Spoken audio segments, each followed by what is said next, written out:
Now on day 2 of Hong Kong. Hey. We talked about this. Get out. Fine. Get out. Jeez. Sorry about that. I'm Eric Fuentes, and I will be talking about the second part of this amazing Asia trip. So for our 11th day in Hong Kong, we went to this really famous restaurant called Sham Shui Po, where their food was really good, and they had this it was almost like this bread with barbecue pork inside. I think that's their most famous dish on the menu, and let me tell you, that was really good. And then after that, we headed to Victoria Peak, where it had one of the greatest views, one of the greatest I've probably ever seen in my life. As you can see right behind me, that's the view that we saw. And luckily we got to sit at a restaurant where we could see outside the windows, and we got to see this beautiful view once again.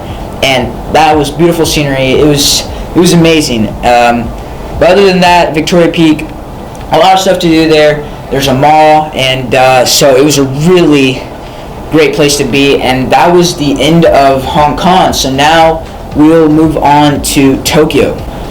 So for our 12th day in Tokyo, Japan, it was really weird because we arrived probably around 2 o'clock, and we arrived at the hotel really late in the afternoon, about 5. So we didn't get to really do much, but what we did do was we went to this historic temple, Sensoji. It's been there a long time, and it's really a really cool looking temple, and it was just amazing to see this historic place. So for our 13th day, we went to Kyoto, strangely, but it was about 4 hours on the train, so it wasn't that bad.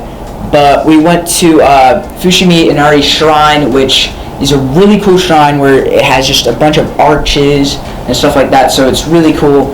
And then we went to this other temple called Kyo Mizudora Temple, and that was another really pretty place to be, and it was really great. And then to end the day, we went walking through Yasoka Pagoda, which really cool place to walk, eat there, and it was just really cool. And then as you can see behind me, this is the temple and a shrine that we saw.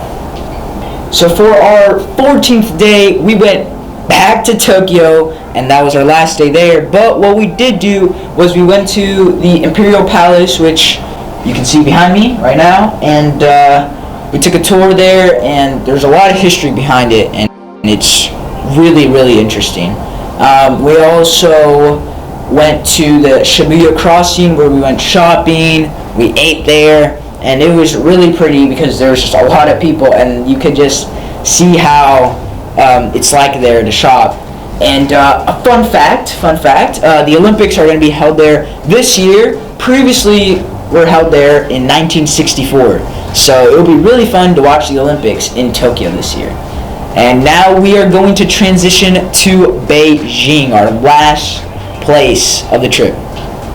So for our 15th and probably final day of the trip, we went to Beijing, where before we get to the highlight of the trip, I'll talk about some other stuff. So we went to Tiananmen Square, which is basically just like this square, it's basically what it sounds like. It's the square where there's temples around, and as you walk by, you go through another and another temple, and it's just a lot of temples, as you can see behind me here.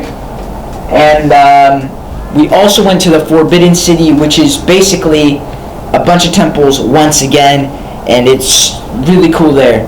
Now, for the highlight of the trip, we went to the Great Wall of China, and let me tell you, that was probably one of the best experiences of my life.